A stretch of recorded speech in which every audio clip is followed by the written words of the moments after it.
Bueno, muy buenas tardes. A mi grupo le correspondió la declaración de Helsinki.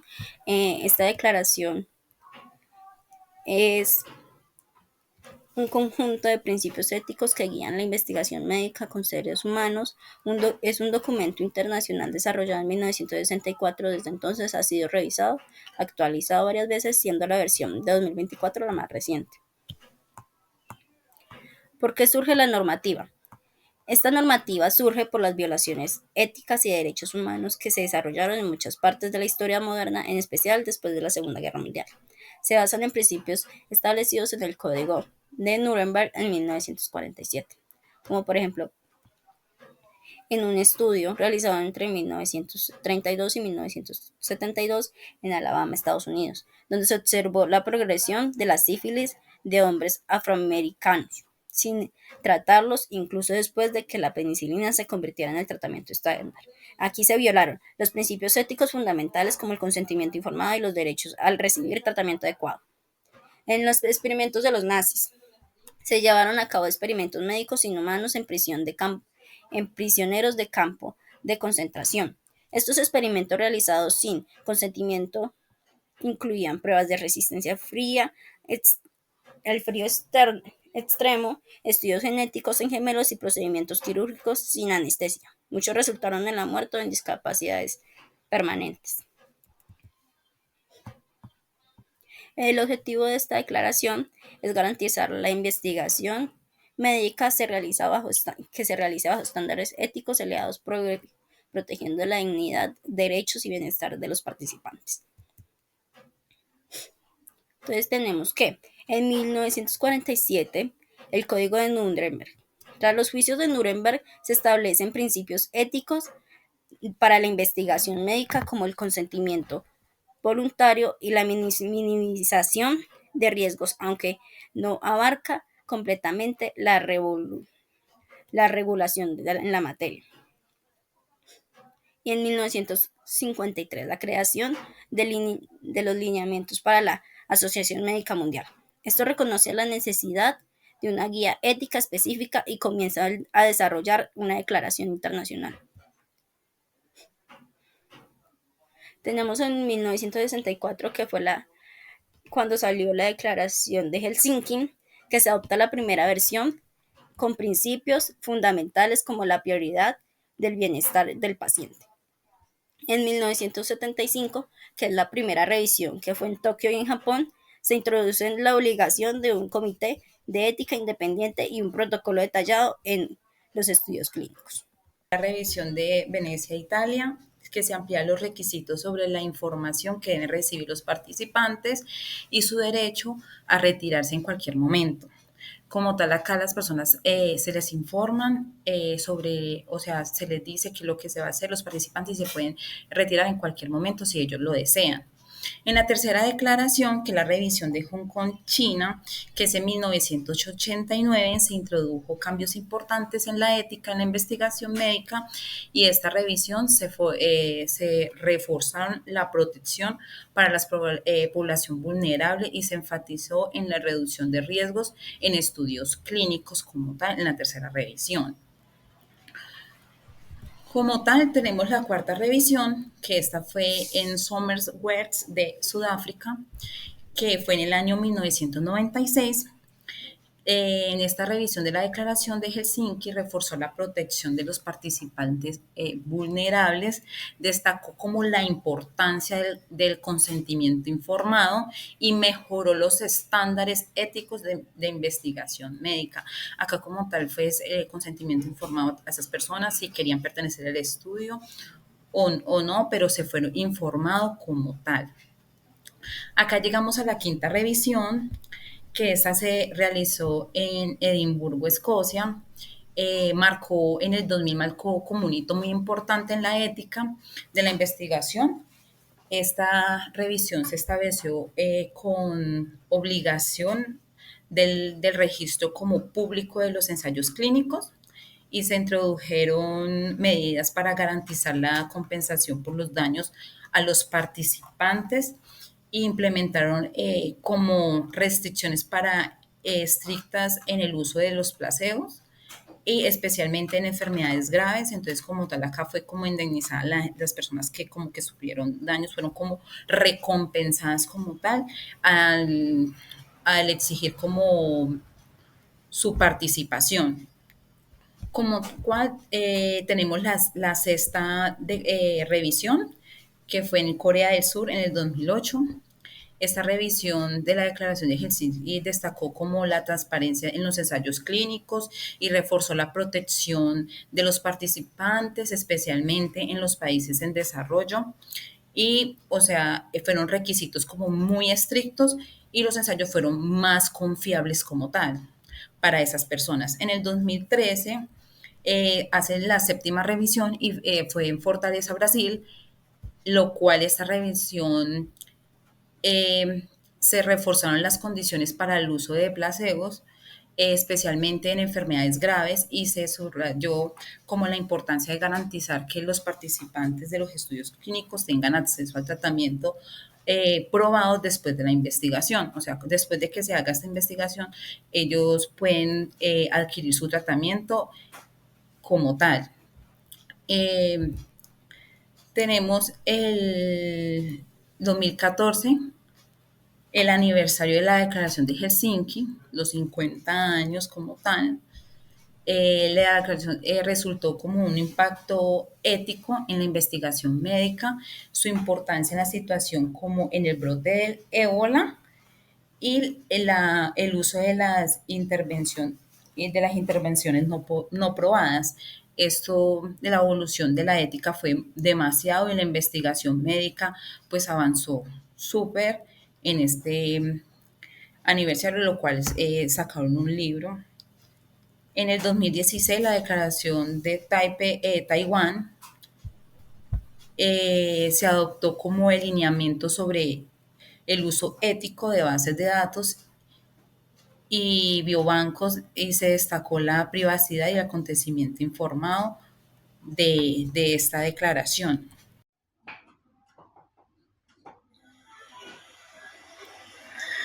En 2024, la nueva revisión de la Declaración de Helsinki en Finlandia se incluyen principios éticos para la inteligencia artificial en la investigación médica y se refuerza la transparencia de ensayos clínicos globales. Esto incluye la utilidad de la investigación. Esos objetivos buscan promover la ética y la calidad de la investigación médica, protegiendo a los participantes y asegurándose que los estudios sean conducidos con integridad, responsabilidad, exigiendo conocimientos informados en los cuales se aclara a los participantes los riesgos y los beneficios del estudio antes de tomar una parte de estos. Tenemos que los principales cambios en octubre de 2024 están ocupándose en dos áreas, las cuales están inclusión y respeto, que es la protección centrados en el participante. Esto va a reconocer la vulnerabilidad de la obtención de un consentimiento libre y un uso del lenguaje intangible centrado en el participante. Y dos, la beneficencia y valor, que es la calidad de la investigación. Eso significa que no solo obtener conocimientos de calidad, sino también integrándose, considerando los beneficios y las cargas de los conocimientos. En este momento se resaltaron algunos párrafos, como tenemos el parágrafo 1. El parágrafo 1 nos dice que ya no se habla de la nomenclatura, donde ya no se refiere a estos objetos humanos, sino a los participantes humanos, haciéndose un avance en el respeto de la autonomía del sujeto participante de la investigación, y ya no se espera un objeto, sino un colaborador en el proceso. Esto en el parágrafo 1 también nos dice que la Asociación Médica Mundial ha desarrollado la Declaración de Helsinki como una declaración de principios éticos para una investigación médica con participantes humanos, incluida la investigación que utiliza el material humano o datos identificables. La declaración debe ser considerada como un todo y un párrafo debe ser aplicado con consideración de todos los otros párrafos persistentes. También tenemos el parágrafo 2, que nos dice que aunque la declaración está escrita por médicos, la Asociación Médica nos dice que considera que estos principios deben ser sostenidos por otras personas, equipos y organizaciones involucradas en la investigación médica, ya que estos principios son fundamentales para respetar la protección de todos los participantes en la investigación, sean ellos pacientes o voluntarios sanos. Este parágrafo 2 nos quiere decir que los principios que tenga el documento debe ser respetado no solo por médicos, sino por todos los que participen en la investigación médica. Tenemos el parágrafo 6, que nos dice que la investigación médica con participantes humanos está sujeta a estándares éticos que promueven y aseguran el respeto a todos los participantes, que protegen su salud y sus derechos. Dado que la investigación médica se lleva a cabo en el contexto de diversas desigualdades estructurales, los investigadores deben considerar cuidadosamente cómo se destruyen los beneficios, los riesgos y las cargas. Esto nos quiere decir que ante la investigación se consideraba solamente hablando de la bendición de riesgos de la investigación. Ahora se incluyen las cargas de la investigación, significa aspectos personales, económicos. Eso significa que la elección de los pacientes y las consecuencias del participante deberán ser evaluados de manera muy cuidadosa. Bueno, en el párrafo 8 vamos a hablar sobre los principios éticos en las emergencias sanitarias. Recordemos que en situaciones de emergencias sanitarias como lo fue la pandemia que ocurrió recientemente, la generación de nuevos conocimientos debe mantener los principios éticos en todas las etapas de la crisis. La versión más reciente de la Declaración de Helsinki incorpora esos principios, asegurando que la urgencia no justifica la omisión de los estándares éticos fundamentales en la investigación biomédica. En el párrafo 11 hablamos sobre la protección ambiental en la investigación médica. La Declaración de Helsinki en el 2013 ya mencionaba la necesidad de minimizar el daño ambiental y sin embargo la versión del 2024 refuerza ese compromiso al incluir requisitos específicos para la sostenibilidad.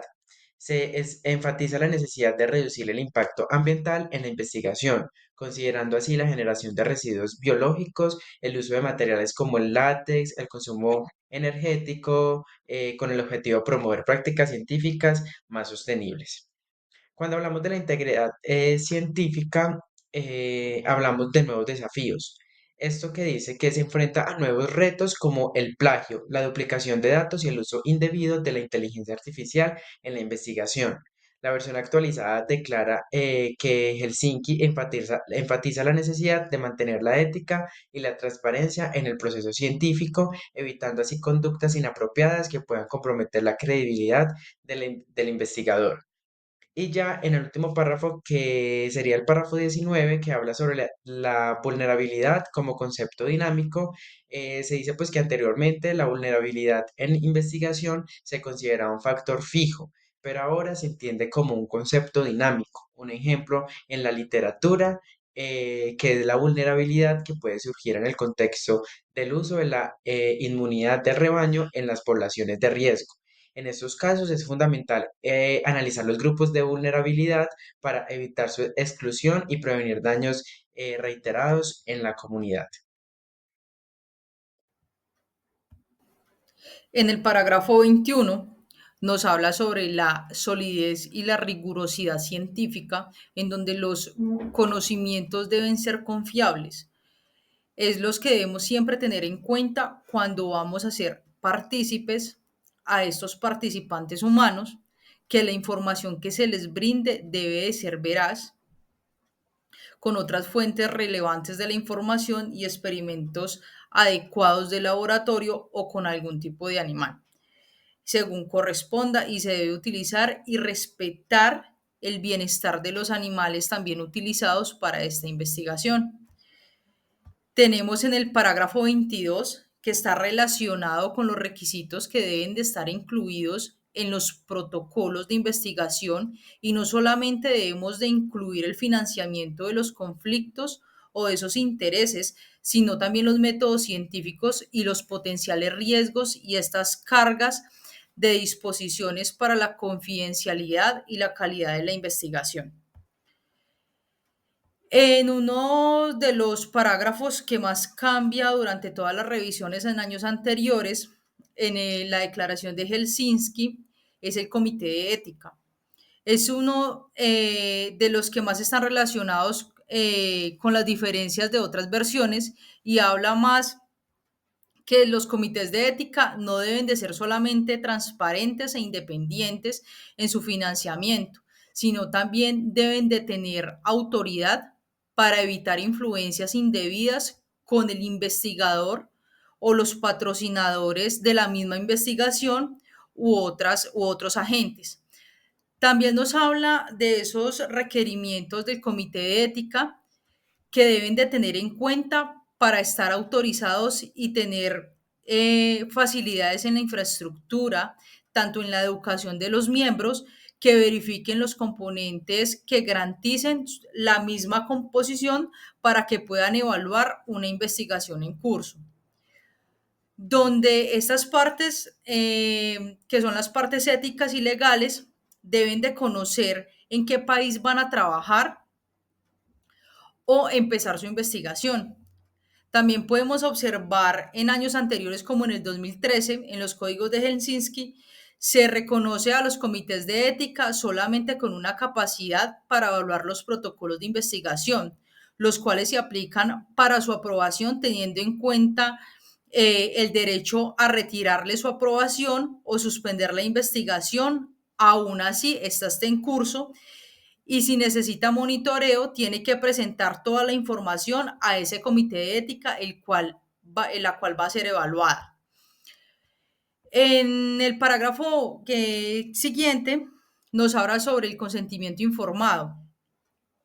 En ese consentimiento informado podemos ver que ya no se habla del sujeto de investigación, sino de participantes humanos, donde se emplea el consentimiento informado, que este debe de ser adquirido al participante en un lenguaje sencillo, entendible, y también se debe tener muy en cuenta la protección de datos y de confidencialidad y brindarle los incentivos y a la vez que están estipulados para ellos dentro de la norma.